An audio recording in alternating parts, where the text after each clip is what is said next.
ఆత్మీయ జీవితంలో మనం ఏమవ్వాలి తెలుసా? బలపడాలి. కాబట్టి ఏదో శుక్రవారం వచ్చాంలే వెళ్ళాంలే అన్నట్టు కాదు. శుక్రవారం ఒక ప్రత్యేకమైన ప్రాముఖ్యత మనకి. ఉపవాస ప్రార్థన. ఏ ప్రార్థన? అన్ని ప్రార్థనలో ప్రాముఖ్యమైన ప్రార్థన ఏది? ఉపవాస ప్రార్థన. దాన్ని మనం ఏం చేయకూడదు? నిర్లక్ష్యం చేయకూడదు. ఉపవాసం ఉండి సంఘం చేసే ప్రార్థన వల్ల, ఉపవాసం ఉండి మనం చేసే ప్రార్థన ద్వారా ఒక అద్భుతాన్ని మనం పొందుకోగలుగుతాం. గట్టిగా దేవునికి స్తోత్రం చెబుదాం. అది నిర్లక్ష్యం చేయకూడదు. ఉపవాస ప్రార్థన ఏం చేయకూడదు? రాంబాబు, ఏం చేయకూడదు? నిర్లక్ష్యము చేయకూడదు. నిర్లక్ష్యం చేయకండి. లాస్ట్ వారానికి ఎప్పుడు నుంచి సిద్ధపడండి. మీ పిల్లలు మీరందరూ ఆఖరి వారం తప్పకుండా ఉండాలి. మనందరం చాలా వెనకబడిపోయాం. ఎందులో? ప్రార్థన చేయట్లో. కాబట్టి మళ్ళా తిరిగి ఎక్కడ వెనకబడిపోయామో అక్కడ మళ్ళా తిరిగి ఏమవ్వాలా? పురుకొల్పబడాలి, మనం లేపబడాలి. మళ్ళా దేవుని సన్నిధిలో ఒక గొప్ప ఉజ్జీవాన్ని మనం కనుపరుచుకోవాలి. గట్టిగా దేవునికి స్తోత్రం చెబుదాం. ఇలాగ ఎంతకాలం అండి? ఇలా ఎంతకాలం? ఒక మాట 146వ కీర్తన మొదటి వచనం.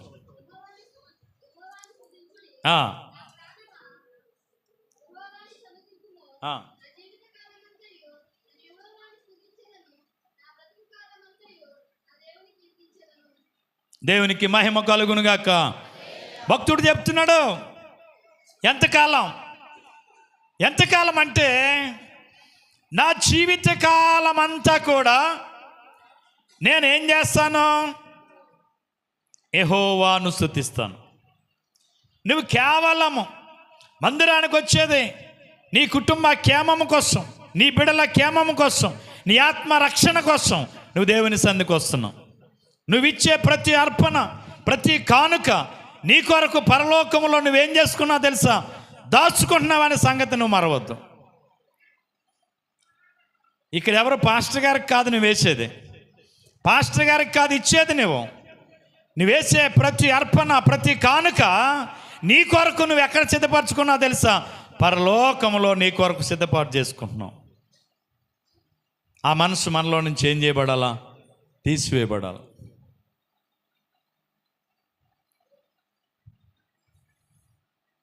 నాకు తెలియనటువంటి విశ్వాసం ఎవరో తెలియదు.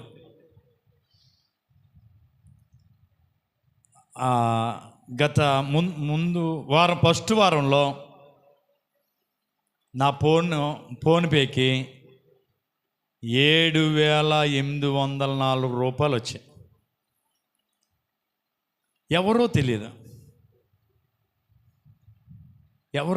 ఎవరు అనుకుంటున్నాను.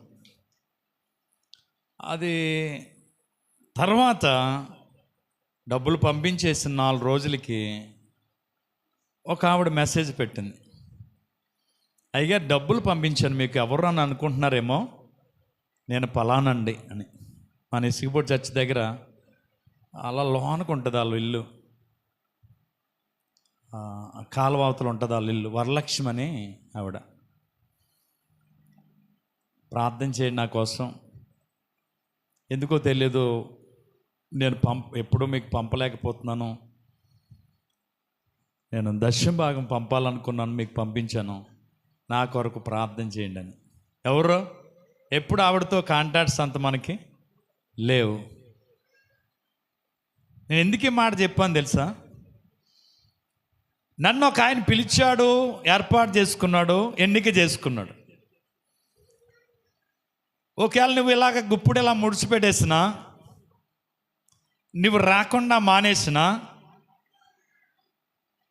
నన్ను పిలిచిన దేవుడు నన్ను విడిచిపెట్టేవాడు కాడు.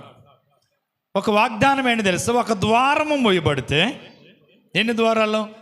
9 ద్వారములు తెరవబడతాయని వాక్యం ఉంది. కాబట్టి దేవుడు నమ్మదగినవాడు. ఆయన మనల్ని ఏం పండించేవాడు కాదు, సిగ్గు పండించేవాడు కాదు. అందుకని ఆలోచన చేస్తే ప్రియ దేనిమిళ్ళరా, భక్తుడు చెప్తున్నాడు, ఎంతకాలం అంటే ఎలాగా? ఎంతకాలం ఎలాగంటే మన జీవితకాలం అంతా కూడా దేవునికి స్తుతించేవారుగా మనం ఉండాలి. గట్టిగా దేవునికి స్తోత్రం చెబుదాం. హల్లెలూయా. బ్రతికినంత కాలం, మనం జీవించినంత కాలం దేవునికి ఏం చెల్లించాలట? స్తుతియాగం అర్పిస్తూనే ఉండాలి. అలాగ అర్పించడానికి అవకాశం దొరికినప్పుడల్లా ఎక్కడ ఉండాలి? మనం దేవాలయములో ఉండాలి. శుక్రవారం ఉపవాస ప్రార్థన, ఆదివారం ఆరాధన, ఇవి మనకి క్రమం. శుక్రవారం అనగానే ఇవాళ ఉపవాస ప్రార్థన, ఆదివారం అనగానే ఆరాధన. మనం మిస్ కావడానికి వీరలేదు. మందిరానికి వెళ్ళిపోవాలని ముందు రోజు లక్షవారమే శుక్రవారం ఉపవాస ప్రార్థన కొరకు సిద్ధపడాల. శనివారం ఉదయం నుండే ఆదివారం ఆరాధన కొరకు ఏం పడాలి? మనం సిద్ధపడాల. 1వ తారీఖు తెల్లవారుజామున స్తుతి ఆరాధన, 31వ తారీఖు నుంచే మనం సిద్ధపడాల. ఎందుకో తెలుసా? ప్రభువును స్తుతించడానికి, ప్రభువును ఆరాధించడానికి ఒక సమయం దేవుడు మన కొరకు సిద్ధపరిచాడు. ఆ స్తుతియాగం అర్పించేటప్పుడు మనల్ని చూచి దేవుడు ఏం పడబోతున్నాడు తెలుసా? సంతోషిస్తూ ఉంటాడు, మహిమ పొందుతూ ఉంటాడు.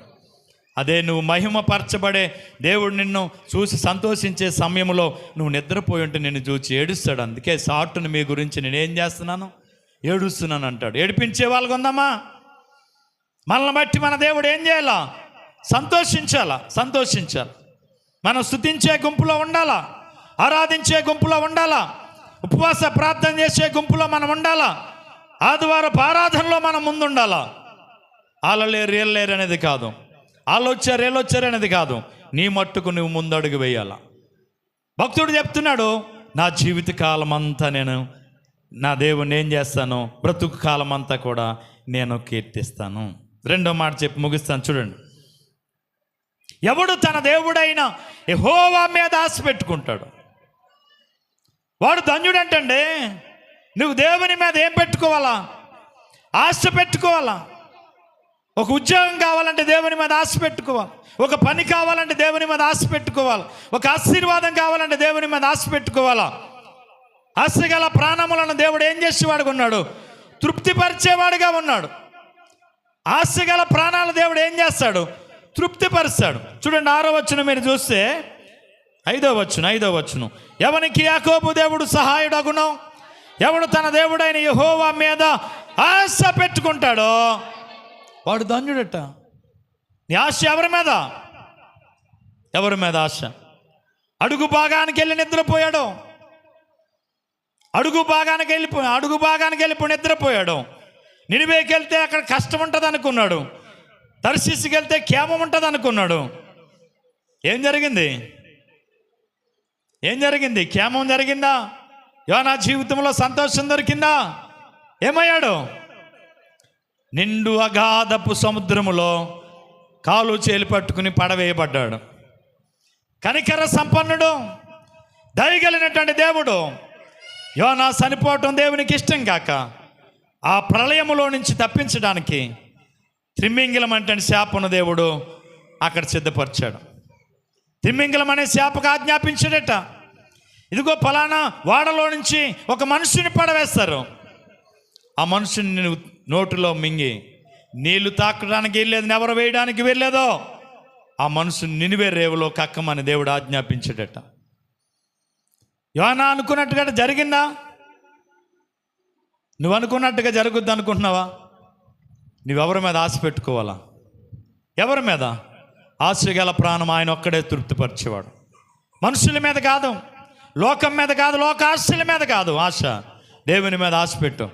ఎవనికి యాకోబు దేవుడు సహాయుడగునో, ఎవడు తన దేవుడైన యెహోవా మీద ఆశ పెట్టుకొనునో వాడు ఎవడంట? నువ్వు ధన్యుడిగా ఉండాలనుకుంటున్నావా? అయితే నీ ఆశ ఇక్కడి నుంచి ఎవరి మీద ఉండాలా? దేవుని మీద. మనుషుల మీద వద్దు, పిల్లల మీద కాదు, ఇంకొకరి మీద కాదు, దేవుని మీద ఆశ పెట్టు. దేవుడు నిన్ను ధన్యుడిగా చేయబోతున్నాడు.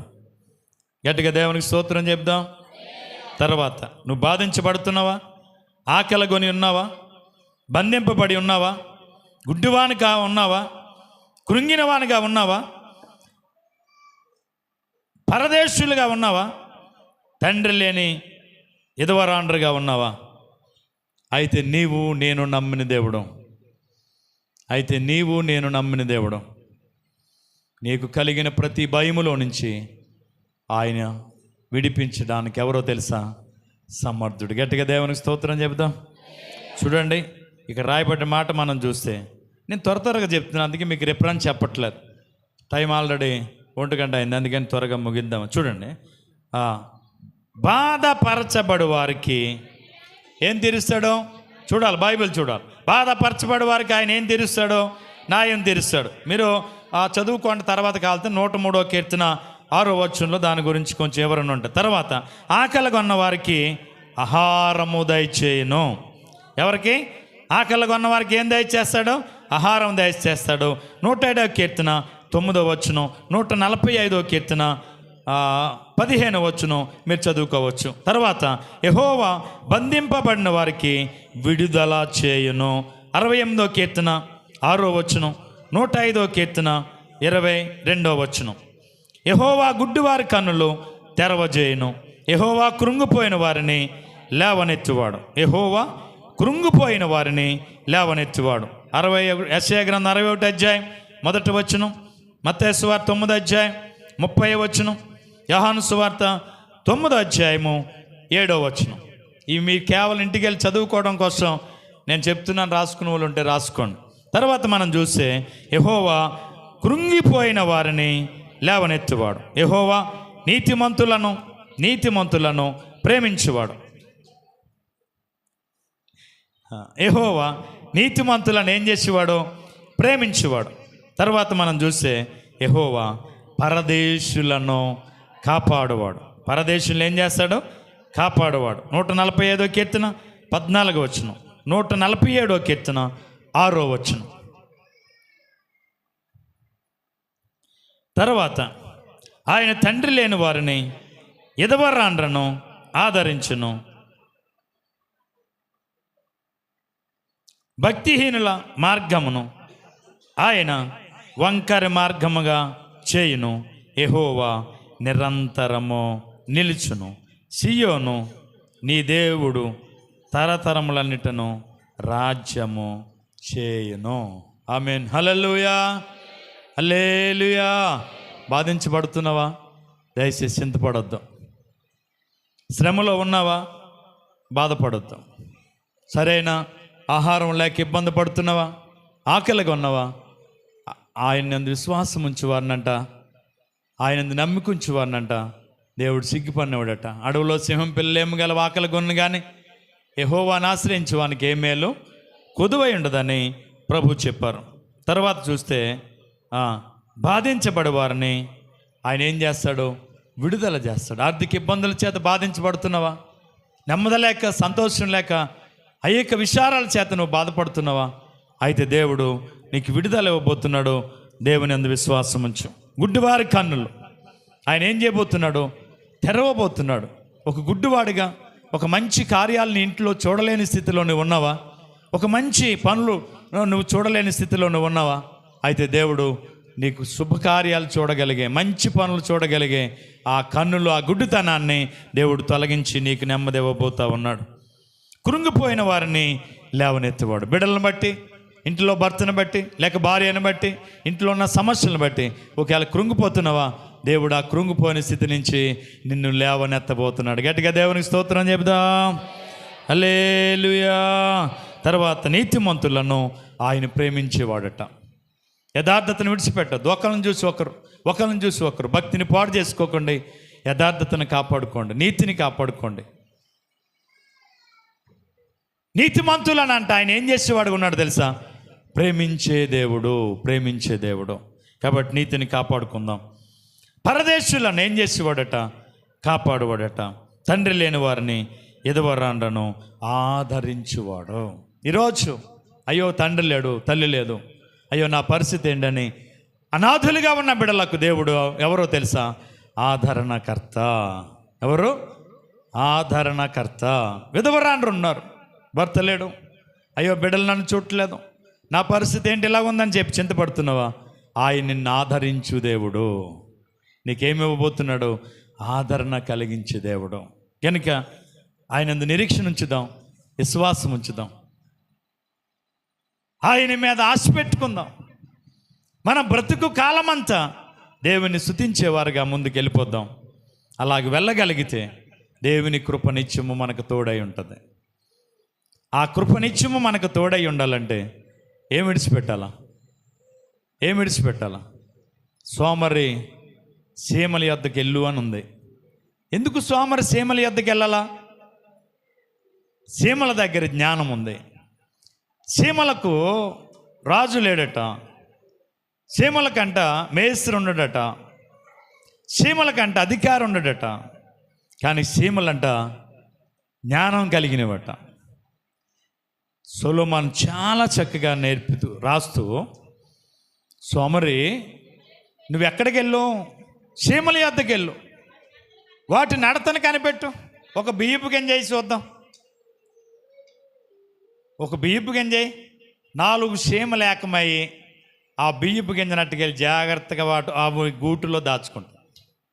ఇంకోటి సంగతి, ఒక పుల్ల మొక్క అడ్డే సీమలు నడిచే కాడ అలాగని చెప్పి చెదిరిపోవు. అవి మళ్ళా పుల్ల అవతల నుంచి బాట పెట్టుకుంటాయి. శ్రమ వచ్చినా కష్టం ఎదురైనా దాన్ని అధిగమిస్తాయి, కానీ అందులో కృంగిపోవు సీమలు. చిన్నదే, మీరు సీమ దగ్గర కూర్చోండి, బాట సీమలు పాకే కాడ కూర్చొని ఆలోచన చేయండి ఒకసారి. నడిచే బాటలో ఒక అడ్డంగా ఏదన్నా వేయండి, అది ఏం చేస్తుంది అంటే అధిగమిస్తుంది. దాన్ని పక్కంట వెళ్ళి మళ్ళా ఇంకో బాట ఏర్పాటు చేసుకుంటాయి. నడక మాత్రం మానవు. మధ్యలో చిన్న ఆహారపు గింజ వేయండి ఏదైనా, దాన్ని 4 ఏకమయ్యి సాయం పెట్టుకెళ్ళిపోతాయి. నిజంగా బరువైంది వేసినా కూడా మీరు ఒక శాకలెట్ వేయండి, బరువే కదా, కానీ దాన్ని ఎంత ఎలా దొల్లించుకెళ్తాయి మీరు చూడండి. సీమలను గమనించాలి. జ్ఞాని అయిన సొలొమోను చెప్పిన మాట అది. సీమల దగ్గర ఏముందని? జ్ఞానం ఉందని. అంటే ఇప్పుడు నిద్రపోతాయి, సోమరపోతాయి, తిండిపోతాయిపోయి నిర్లక్ష్యం కలిగిన వాళ్ళు అందరూ ఎక్కడికి వెళ్ళాలి తెలుసా? సీమల దగ్గరికి వెళ్ళి ఏం తెచ్చుకోండి? జ్ఞానం తెచ్చుకోండి. అవి మనకి జ్ఞానము నేర్పుతున్నాయి, జ్ఞానము నేర్పుతున్నాయి. ఇప్పుడు ఎంతకాడికి వచ్చేసారు తెలుసా జనాలు? ఒక అతనంట భార్య, టీ పట్టికిరా, నేను అరకదుంటాకి వెళ్ళిపోతాను, గమ్మున వచ్చి అని చెప్పాడట. అరకదుంటానికి వెళ్ళి పాపం 4-5 కొండలు వేసినా ఇవి టీ పట్టుకొచ్చేది కదట. అయ్యో ఇంకా రాలేదంటే ఇంకా రాలేదని అలాగ దున్నుతానే ఉండేవాడట.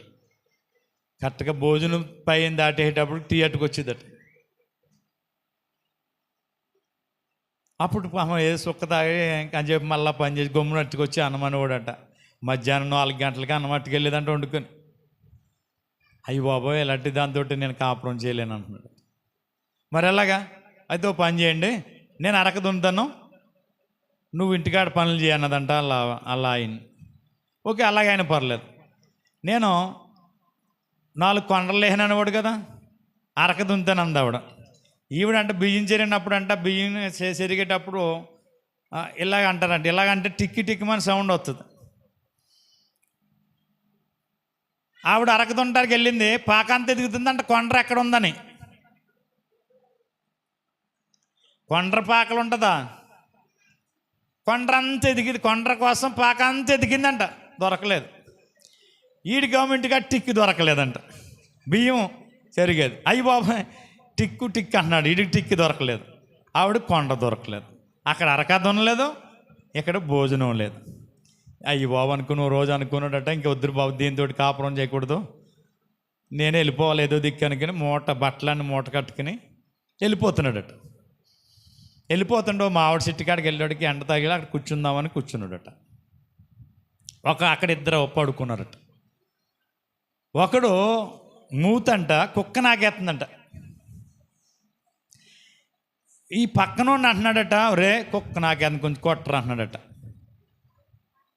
ఆడు మూతు కుక్క నాకుతుంటే ఇటు కొట్టాలట.